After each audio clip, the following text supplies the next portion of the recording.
অনেকের খুব বেশি ডার্ক সার্কেল থাকে, বড় হয়তো কোনো ডিপ মেচেতার স্পট আছে বা মুখের চারপাশে কালো প্যাচ আছে, খুব ডিপ ডিপ কালারের যাদের দাগ আছে, আমাকে অরেঞ্জ কারেক্টর অ্যাপ্লাই করতেই হবে, তারপর সেটাকে নিউট্রালাইজ করতে হবে।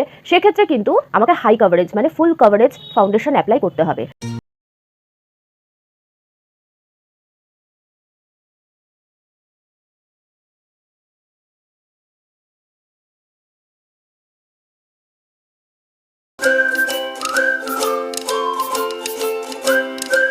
হ্যালো বন্ধুরা, পারফেক্ট ইউ বিউটি চ্যানেলে তোমাদের সবাইকে স্বাগত জানিয়ে শুরু করছি আজকের ভিডিওটা।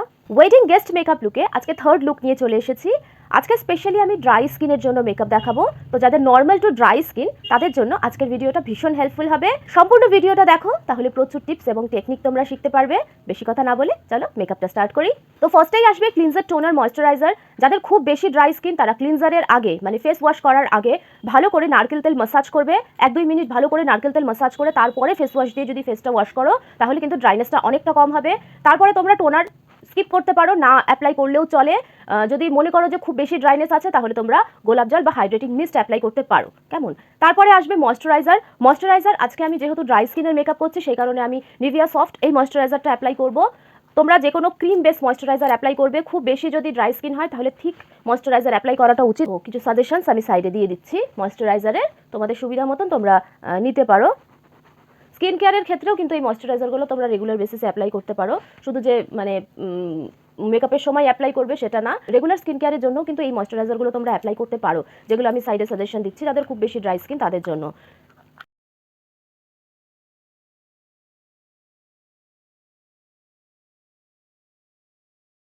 উইন্টারে অনেকে চোখের চারপাশের স্কিনটা ভীষণভাবে ড্রাই হয়ে যায়, সেক্ষেত্রে তোমরা রাত্রে শোয়ার সময় ভেসলিন ম্যাসাজ করতে পারো। আই ক্রিম যদি অ্যাপ্লাই করতে পারো তাহলে ভীষণ ভালো হয়। আই ক্রিম ভীষণ হাইড্রেট করে, ময়েশ্চার লক করে রাখে চোখের চারপাশের স্কিনটাতে, তো ড্রাইনেসটা কমে যায়। সেক্ষেত্রে তোমরা না চাইলে ভেসলিন অ্যাপ্লাই করতে পারো। রাতে শোয়ার সময় চোখের চারপাশে ভালো করে ভেসলিন অ্যাপ্লাই করে রাখবে, তাহলে কি হবে, চোখের চারপাশের যে স্কিনটা আছে স্কিনটা ড্রাই হবে না। আর মেকআপের আগে কিন্তু অবশ্যই এই ময়েশ্চারাইজার যখন অ্যাপ্লাই করছি, এই ময়েশ্চারাইজারটাই কিন্তু চোখের চারপাশে অ্যাপ্লাই করা খুব দরকার। মানে চোখের চারপাশে যেন ড্রাইনেস না থাকে, তাহলে কিন্তু কনসিলার অ্যাপ্লাই করার পরে সেটা কিন্তু মানে ফাটা ফাটা টাইপের একটা বোঝা যাবে। এই ময়েশ্চারাইজারই কিন্তু খুব ভালো একটা বেস ক্রিয়েট করে মেকআপের জন্য। ময়েশ্চারাইজার আর প্রাইমার এই দুটো কিন্তু ভীষণ ইম্পর্টেন্ট রোল প্লে করে ড্রাই স্কিনের ক্ষেত্রে। কেমন? তো তোমরা খুব ভালো মতন ময়েশ্চারাইজার আর প্রাইমারটা চুজ করবে। আজকে আমি ল্যাকমে অ্যাবসলিউটের এই ব্লার পারফেক্ট প্রাইমার অ্যাপ্লাই করব। তোমরা চাইলে সুইস বিউটির রিয়েল বেস যেটা, ওটাও অ্যাপ্লাই করতে পারো, ওটাও ভীষণ ভালো। বা মার্সের ইলুমিনাটি যে প্রাইমারটা আছে সেটাও অ্যাপ্লাই করতে পারো, ওটাও খুব ভালো।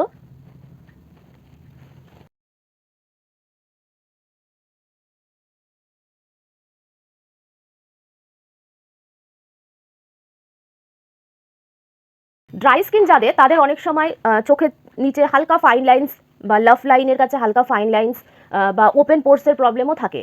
তো এই ওপেন পোর্সের প্রবলেম বা ফাইন লাইন্সের প্রবলেমের জন্য কিন্তু আগে পোর ফিলিং প্রাইমার অ্যাপ্লাই করতে হবে। পোর ফিলিং প্রাইমার যেমন পোর মানে ওপেন পোর্সের মুখগুলোকে ব্লার করে দেয়, সেই সাথে কিন্তু ফাইন লাইন্সগুলোকেও অনেকটা ব্লার করে দেয়। কেমন? তো তোমরা ময়েশ্চারাইজারের পরে আগে পোর ফিলিং প্রাইমার অ্যাপ্লাই করবে, 1-2 মিনিট ওয়েট করবে, তারপরে কিন্তু তোমরা ক্রিম বেস প্রাইমার অ্যাপ্লাই করবে। কেমন? দুটো প্রাইমার অ্যাপ্লাই করবে। যাদের স্কিনে কোনো রকম স্পট থাকে না বা কোনো রকম স্পটের কোনো প্রবলেম নেই, যাদের স্কিনে একদম নিট অ্যান্ড ক্লিন স্কিন, তারা কিন্তু লাইট কভারেজ ফাউন্ডেশনটা কিন্তু তাদের জন্য বেস্ট। ঠিক আছে? তোমরা যদি চাও যে না আমি হেভি কভারেজ ফাউন্ডেশন অ্যাপ্লাই করে হেভি সাজবো, সেটা তোমাদের ইচ্ছা। কিন্তু যাদের স্কিনে কোনো প্রবলেম থাকে না, কোনো স্পট মানে কালার কারেকশনের দরকার নেই যাদের স্কিনে, তারা কিন্তু লাইট কভারেজ ফাউন্ডেশন তাদের জন্যই। কেমন?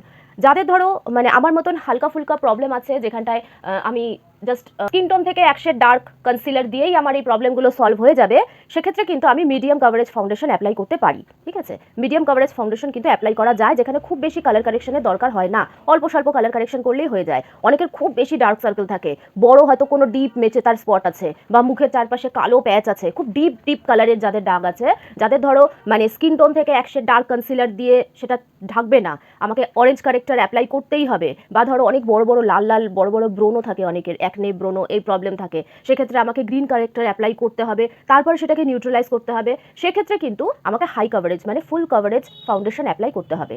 প্রবলেম যদি অনেক বেশি হয়, মানে কালার কারেকশনের লেয়ারগুলো যদি বেশি হয়, অরেঞ্জ কারেক্টর অ্যাপ্লাই করছি তারপরে আমাকে আবার নিউট্রালাইজ করছি, খুব বেশি যদি ডিপ দাগ হয়, সেক্ষেত্রে কালার কারেকশনের পরে কিন্তু হেভি কভারেজ মানে ফুল কভারেজ ফাউন্ডেশন কিন্তু অ্যাপ্লাই করতে হবে, ঠিক আছে। সেখানে কিন্তু তুমি যদি লাইট কভারেজ ফাউন্ডেশন অ্যাপ্লাই করো তাহলে কিন্তু নিচে যে তুমি কালার কারেকশনটা করেছো, যে কনসিলারটা তুমি অ্যাপ্লাই করেছো, সেটা কিন্তু হালকা হালকা ভিজিবল হবে পরে, ঠিক আছে। তুমি যতই মেকআপ সেট করো না কেন, সেই যে কালার কারেকশনটা তুমি করেছো, যে স্কিন টোন থেকে এক শেড ডার্ক যে তুমি কনসিলারটা অ্যাপ্লাই করেছো, সেটা কিন্তু লাইট বা শিয়ার কভারেজ ফাউন্ডেশনের ওপর দিয়ে ভিজিবল হবে। মেবেলিন ফিটমির যে ফাউন্ডেশন আছে, এটাও কিন্তু মিডিয়াম কভারেজ ফাউন্ডেশন। যদি দরকার হয়, মনে হয় যে না ভিজিবল হচ্ছে, সেক্ষেত্রে তোমরা, যেহেতু এটা বিল্ডেবল ফাউন্ডেশন, এটাকে আরেকটা লেয়ার উপরে অ্যাপ্লাই করতেই পারো। আর আরেকটা আছে মেবলিন সুপারস্টে, এটা কিন্তু ফুল কভারেজ ফাউন্ডেশন। যদি ধরো খুব বেশি কালার কারেকশন করতে হচ্ছে, তার উপরে তোমরা কিন্তু এই মেবলিন সুপারস্টে ফাউন্ডেশনটা অ্যাপ্লাই করতে পারো। এটা একটু ড্রাইনেস, মানে ড্রাই স্কিনের ক্ষেত্রে একটু ড্রাইনেস দেয়, এটা অয়েলি স্কিনের জন্য ভালো, ড্রাই স্কিনের জন্য একটু ড্রাইনেস দেয় ঠিকই, কিন্তু তোমরা যদি প্রাইমার এবং ময়েশ্চারাইজারটা ঠিকমতো ইউজ করো তাহলে কিন্তু এটাও অ্যাপ্লাই করতে পারো। তো এবার আমি কালার কারেকশনটা আগে করে নিই, অনেক কথা বলে দিয়েছি। তো যেখানে আমার লাইট কালার আছে, এখানে দেখো একটাই খালি ডার্ক স্পট আছে, সেখানটায় আমি অরেঞ্জ কারেক্টার অ্যাপ্লাই করবো।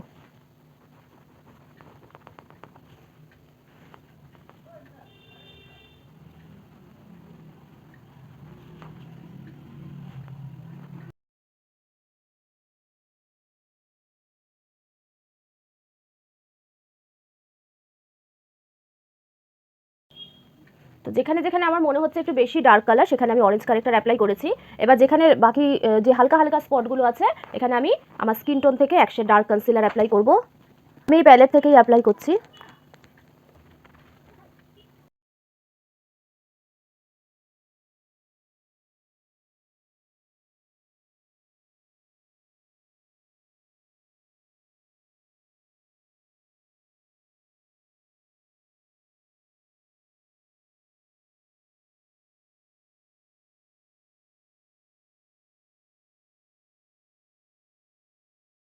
আমি এই মেবেলিন সুপারস্টে এই ফাউন্ডেশনটা অ্যাপ্লাই করব। আগে আমি হাতের পেছনে ফাউন্ডেশনটা বের করে নিয়েছি। যেহেতু আমি ওয়েডিং গেস্ট মেকআপ লুক করছি, তার মানে একটা পার্টি মেকআপ, একটা হেভি সুন্দর একটা পার্টি মেকআপ হওয়া উচিত, তাই তো। তো সে কারণে আমি আজকে ফুল কভারেজ ফাউন্ডেশন অ্যাপ্লাই করব। তো ফাউন্ডেশন ফুল কভারেজ কিন্তু আমি অ্যাপ্লাই করব কিন্তু হালকাভাবে। তো ফার্স্টে আমি ফেসের মাঝখান থেকে অ্যাপ্লাই করব, এটাকে আগে ওয়ার্ম আপ করে নিচ্ছি, তারপরে আমি এটাকে ফেসের মাঝখানে অ্যাপ্লাই করব। যেভাবে আমি প্রথম থেকে ফাউন্ডেশন অ্যাপ্লাই করা দেখিয়েছি সেভাবেই অ্যাপ্লাই করব। এবার একটা ড্যাম্প বিউটি ব্লেন্ডার দিয়ে ব্লেন্ড করব।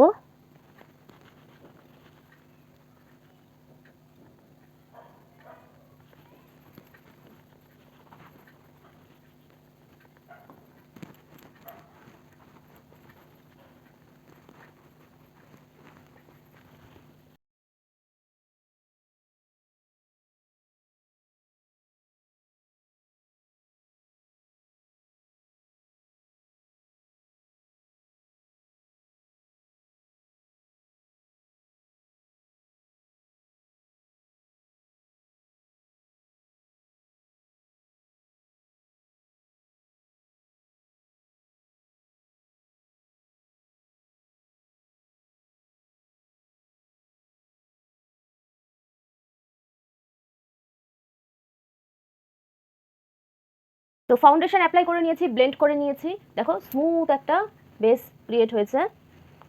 এবার আমি কনসিলার অ্যাপ্লাই করব। খুব বেশি কনসিলার অ্যাপ্লাই করব না, খুব সামান্য পরিমাণ কনসিলার অ্যাপ্লাই করব।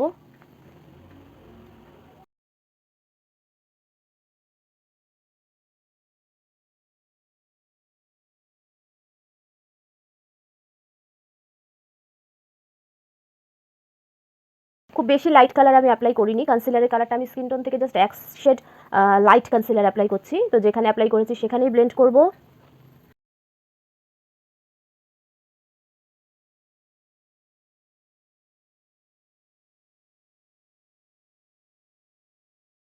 যেহেতু ড্রাই স্কিনের জন্য মেকআপ করছি, সে কারণে আমি আজকে ক্রিম কন্ট্রোল করব। কানের ওপর থেকে এই পর্যন্ত এরকম আসবে, কিন্তু এই পর্যন্ত আসবে না, চোখের সাইড পর্যন্তই আসবে।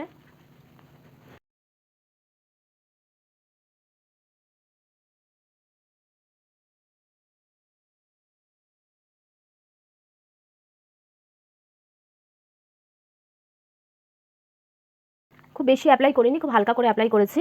এবার ড্যাম্প বিউটি ব্লেন্ডার দিয়ে এটাকে ব্লেন্ড করব। এটা কিন্তু হেয়ার লাইনের দিকে হবে, মানে নিচের দিকে নামবে না, উপর দিকে যাবে, ব্লেন্ডিংটা উপরের দিকে হবে।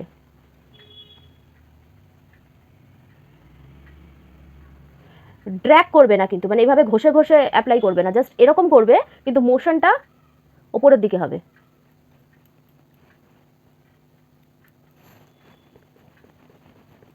এটাও কিন্তু নিচের দিকে নামবে না, ওপরের দিকে হবে।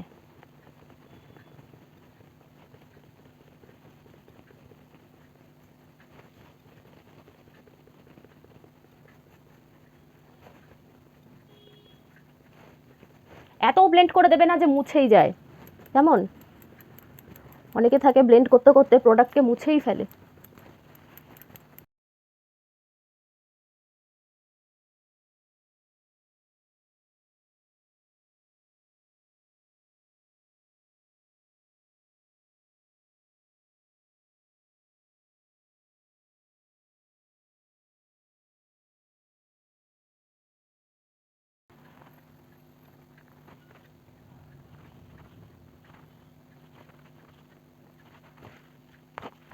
এবার আমি মুজ ব্লাশটা অ্যাপ্লাই করব।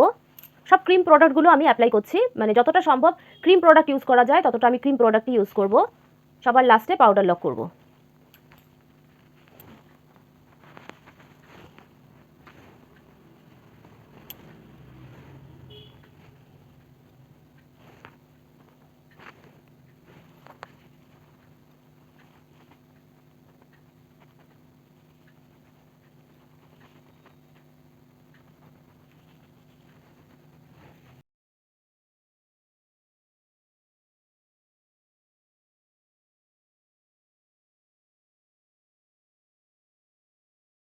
তো সব ক্রিম প্রোডাক্টগুলো অ্যাপ্লাই হয়ে গেছে, এবার আমি এটাকে পাউডার লক করব। যেখানে যেখানে আমি কনসিলার অ্যাপ্লাই করেছি সেই সব জায়গায় আমি আগে লুজ পাউডার অ্যাপ্লাই করব।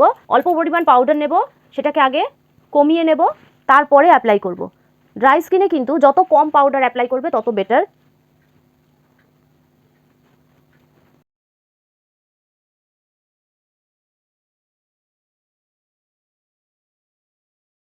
বাকি ফেসে আমি এবার কম্প্যাক্ট পাউডার অ্যাপ্লাই করব।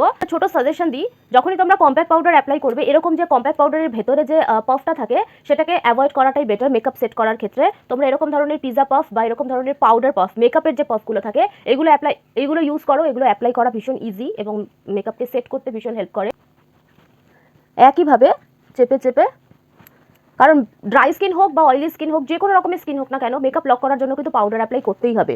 সেক্ষেত্রে যেহেতু লুজ পাউডার অনেক বেশি ড্রাই করে দেয়, সেক্ষেত্রে আমি কম্প্যাক্ট পাউডার অ্যাপ্লাই করছি।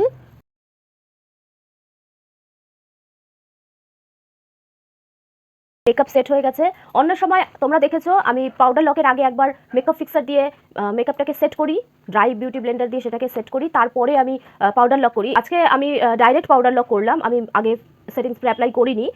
তার কারণ হচ্ছে সেটিং স্প্রেতে যেহেতু অ্যালকোহল থাকে সেটা স্কিনকে আরও বেশি ড্রাই করে দেয়। তো ড্রাই স্কিনের ক্ষেত্রে এই স্টেপটাকে স্কিপ করাটা বেটার। তোমরা লাস্টে গিয়ে ডাইরেক্ট মেকআপ ফিক্সার অ্যাপ্লাই করতে পারো, মানে মেকআপের শেষে মেকআপ ফিক্সার অ্যাপ্লাই করতে পারো। বা মাঝখানে যদি তোমাদের মনে হয় যে স্কিনটা ড্রাই লাগছে বা মানে খুব ড্রাই ড্রাই ফিল হচ্ছে বা টানছে, সেক্ষেত্রে তোমরা মাঝখানে এই হাইড্রেটিং মিস্ট একবার স্প্রে করে নিতে পারো। সেটা ড্রাই হয়ে গেলে তারপরে তোমরা আবার মেকআপ স্টার্ট করতে পারো। যদি খুব বেশি ড্রাইনেস ফিল হয় তাহলে এই স্টেপটা করতে পারো। কেমন? তো এবার আমি আই মেকআপ এগুলো করে নেবো।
আই মেকআপ কমপ্লিট হয়ে গেছে। এবার আমি ফিনিশিং টাচের জন্য আরেকবার হালকা করে কম্প্যাক্ট পাউডার অ্যাপ্লাই করে নেব।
দেখতেই পাচ্ছ তোমরা, আমি ইয়েলো কালারের শাড়ি পরেছিলাম, পাটটা ব্রাউন, এটাকে আমি গ্রিন কালারের ব্লাউজের সঙ্গে মিক্স অ্যান্ড ম্যাচ করেছি। লিপস্টিকের কালারটা কিন্তু ইয়েলো কালারটাকে ভীষণ সুন্দরভাবে কমপ্লিমেন্ট করছে, গ্রিনের সাথেও খুব সুন্দরভাবে কমপ্লিমেন্ট করছে।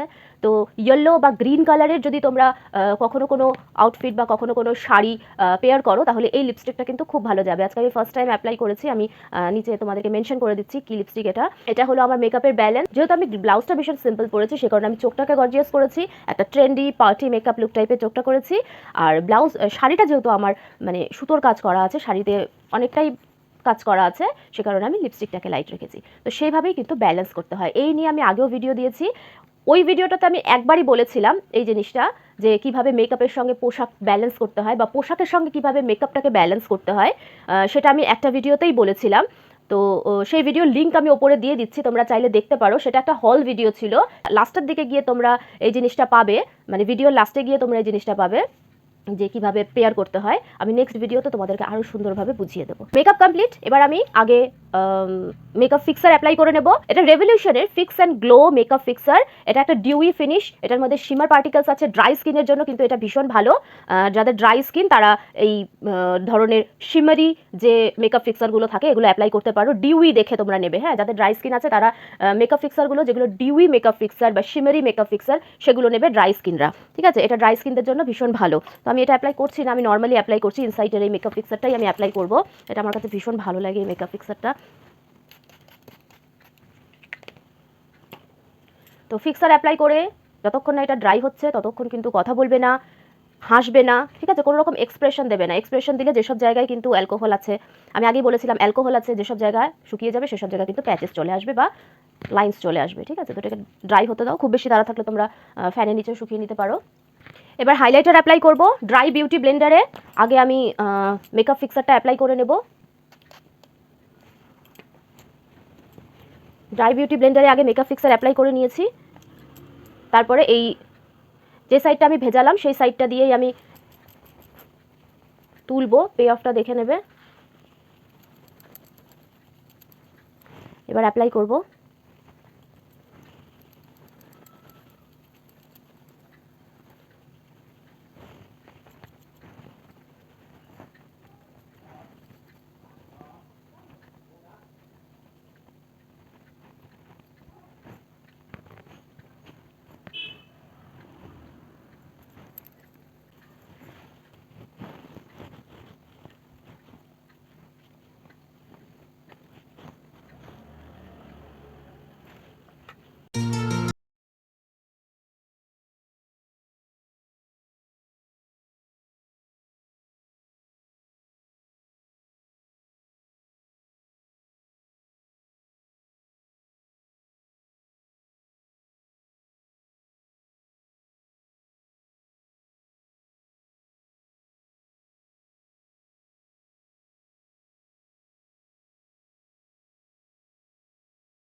Trendy wedding guest makeup look 3 তোমাদের কেমন লাগলো আমাকে অবশ্যই কিন্তু কমেন্ট করে জানিও।